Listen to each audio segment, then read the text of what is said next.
O comentarista político Paulo Vanuc já está aqui no estúdio do seu jornal e faz uma análise da elevação da temperatura da política no Brasil nesses últimos dias. Boa noite, Paulo. Boa noite, Eli. Prazer estar aqui de novo. O clima está quente não só aqui fora, mas também na política. Então, Eli, alta voltagem, né? Era previsto que a temperatura ia subir conforme chegasse perto da eleição, mas não era previsto que subisse tanto e tão rapidamente nas últimas semanas. O discurso do Sérgio Nobre, que agora é o secretário-geral nacional da CUT, um dos mais importantes dirigentes sindicais do nosso país, ele já começa situando isso, mostrando como que ele nasceu para a vida sindical, para 26 anos de luta, a partir de um discurso do Lula. Um discurso claro, mostrando que há um conflito na sociedade. Esse conflito é o conflito em que o trabalhador produz riquezas, essas riquezas ficam em grande parte na mão da elite, que detém o capital.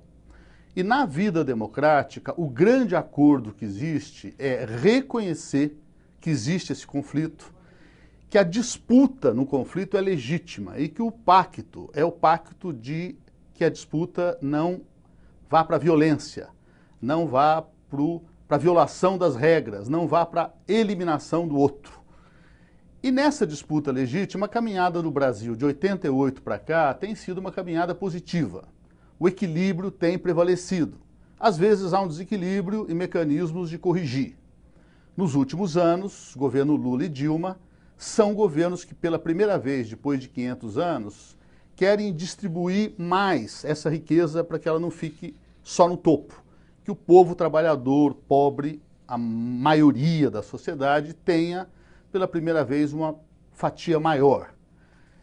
E recentemente o Brasil já vive uma situação em que há um problema com os grandes jornais, rádios, televisões, e que não gostam desse novo modelo porque nasceram e são algumas famílias que representam essa elite que veem os seus interesses ameaçados e utilizam os seus instrumentos de comunicação na defesa dos seus interesses.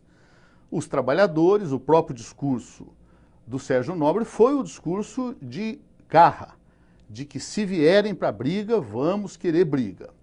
E é uma referência, como a TVT já mostrou ontem, o discurso do senador Jorge Viana, respondendo à revista Veja, hoje de novo o deputado Henrique Fontana vai na mesma linha, mostrando capas da Veja em que ela acusava o PT de ser financiado por Cuba, de ser financiado pelas Farc da Colômbia e de a família do Lula ter dinheiro no exterior. Nunca provou nenhuma das três coisas e a justiça brasileira não toma nenhuma providência para reequilibrar esse tipo de agressão à igualdade democrática. Não pode caluniar, não pode inventar. No domingo, a revista Veja, alguns colegas jornalistas meus vieram comentar comigo.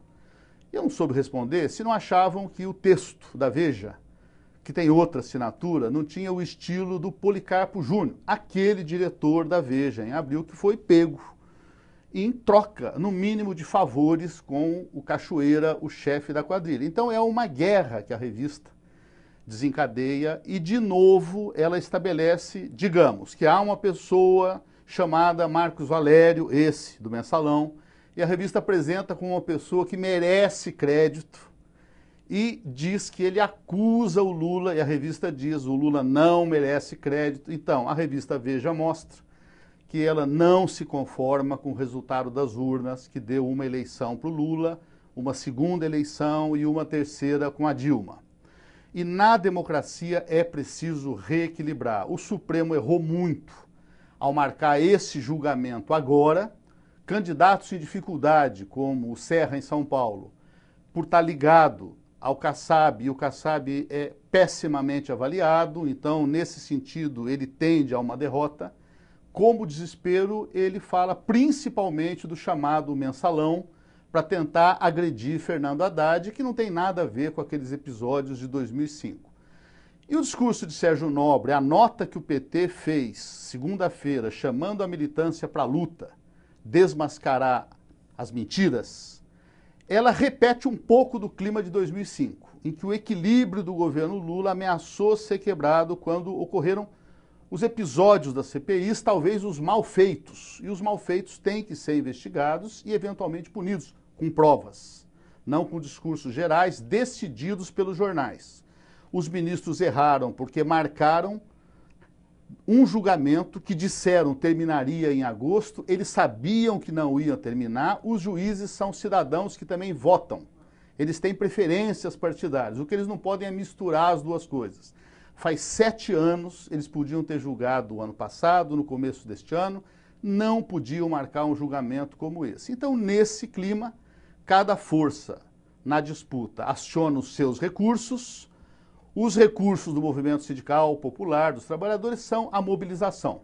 Então, o chamado à mobilização é para mostrar que se tentar colocar de novo calúnias sem fundamentos, para tentar quebrar na figura do Lula o símbolo desse país novo que quer nascer por igualdade, vai haver mais esquentamento, passada a eleição, passado o julgamento, para que o equilíbrio volte a acontecer, o judiciário retome o seu papel definido pela Constituição, não extrapole para entrar no debate eleitoral.